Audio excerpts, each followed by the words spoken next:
नमस्कार। आप देख रहे हैं टारगेट विथ हिमांशु। जनगणना 2027 के प्रथम चरण में मकान गणना का कार्य अब की बार आपको ग्रीष्मावकाश में पूर्ण करना है। यह कार्य आपको एचएलओ ऐप के माध्यम से करना है। अभी तक आपने एचएलओ ट्रेनिंग ऐप इंस्टॉल किया होगा, आपका प्रशिक्षण चल रहा होगा, तो आपको एचएलओ ट्रेनिंग ऐप के माध्यम से चीज़ें बताई गई होंगी। अब आप वास्तविक ऐप भी इंस्टॉल कर सकते हैं और आप वह क्षेत्र देख सकते हैं जिसका वास्तविक आकलन आपको करना है। वास्तविक संख्या ज्ञात करनी है मकान की और उसकी लिस्टिंग का कार्य करना है।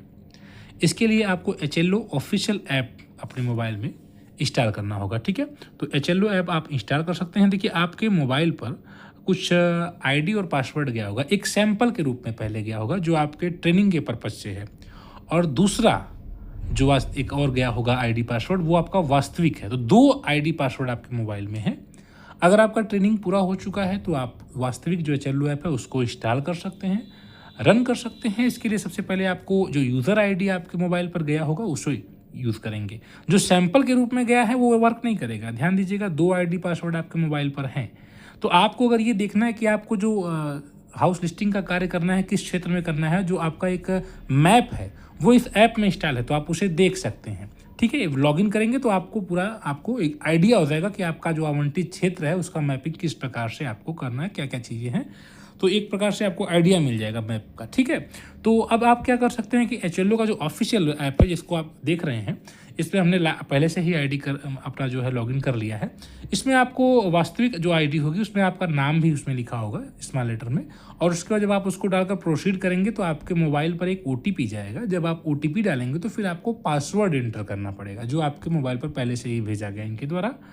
जब आप पासवर्ड एंटर कर लेंगे तो उसके बाद आप एक जो पासवर्ड आपका पहला वाला है और नया पासवर्ड खुद से क्रिएट करेंगे। ध्यान दीजिएगा, इस पूरी प्रक्रिया के दौरान लैंग्वेज भी आपसे मांगेगा, तो लैंग्वेज को चुनते समय ध्यान दें कि आप जिस भाषा का चयन करें उसमें सहज हों और उसको परिवर्तित नहीं किया जा सकता, इसलिए आप अपने भाषा चुनते समय विशेष ध्यान दें। जब आप पासवर्ड चेंज कर लेंगे तो फिर से लॉगिन करेंगे आप अपने उसी आईडी से और नए पासवर्ड से, ठीक है। तो जब लॉगिन करेंगे तो पिन वगैरह आपको एक बार सेट करना पड़ेगा, जैसे यहाँ पर पिन सेट कर दी गई है।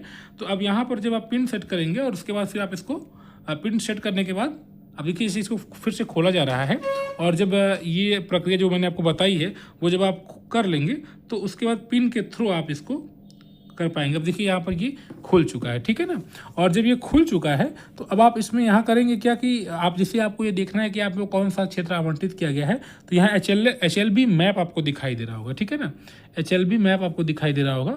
अब आप इसको यहाँ पर ओपन कर लेंगे और फिर यहाँ से आप इसको देख सकते हैं डाउनलोड करके। तो आपको क्या वास्तविक जो आपका क्षेत्र है वो यहाँ पर देखिए पीडीएफ के रूप में आएगा। इसका आप प्रिंट आउट भी निकलवा सकते हैं, ठीक है, प्रिंट भी करवा सकते हैं। तो आपको एक आइडिया मिल जाएगा। जैसे देखिए आपके अगल बगल की एचएलबी पहले से ही लिखी हुई है इसमें, ठीक है ना, देख रहे हैं ना आप, और एचएलबी वगैरह आपको पहले से ही लिखी हुई है। और फिर आप जो है आपको मतलब एक प्रकार से इसी के सहारे फिर आप मैपिंग वगैरह का काम कर सकते हैं। इसमें आपको दिशा वगैरह भी मिल जाएगा। तो ये जो आपका ऐप है ऑफिशियल ऐप, उसमें आपको देखिए ब्लॉक कोड वगैरह दिया हुआ है और उसमें आप विजिट करके ये वाला कार्य करेंगे। जब आप लॉगिन करेंगे तो फिर यहाँ पर साइड में यहाँ पर आप एचएलबी मैप को विजिट कर सकते हैं, ठीक है। तो इस प्रकार से आप इसको कर सकते हैं। तो जनगणना का अगर कार्य कर रहे हैं तो आप इस चैनल की वीडियोज़ को देखें, आपको संबंधित जानकारी इस चैनल के द्वारा दी जा रही है।